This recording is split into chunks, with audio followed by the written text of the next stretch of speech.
একটা নর্মাল দিন but somehow mini vlog worthy. Hello, আমি Anindita, professionally busy but personally sleepy. বহুদিন পর আবার মিনি ভ্লগ দিচ্ছি। ভোরবেলা উঠে সুইমিং গেছিলাম, ফিরে এসে পড়িয়ে বাজার করে আনলাম। মর্নিংটা এতটাই প্রোডাক্টিভ ছিল যে নিজেকেই মোটিভেশনাল রিল মনে হচ্ছিল। তারপর স্নান করে পুজো দিয়ে ব্রেকফাস্ট করলাম।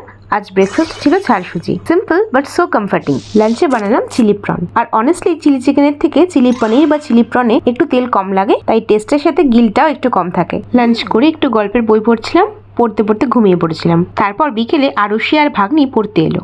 পড়া শেষ হওয়ার পর আরুষির ব্যাগ থেকে বেরোনো একটা পুতুল লাগানো ক্লিপ নিয়ে ওরা এত হাসাহাসি করছিল যে আমারও হাসতে হাসতে অবস্থা খারাপ।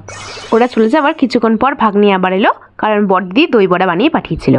আর সেটা এতটাই টেস্টি ছিল যে ক্যালোরিজ না দেখেই চোখ বন্ধ করে টপার টপ খেয়ে নিয়েছি। তারপর আবার পড়তে বসলাম, ডিনার করলাম, আর এভাবেই প্রোডাক্টিভ ডেটা কোয়াইটলি ফুড ব্লগে কনভার্ট হয়ে গেল। টাটা সবাইকে। এই গরমে বেঁচে থাকলে আবার নেক্সট মিনি ব্লগে দেখা হবে।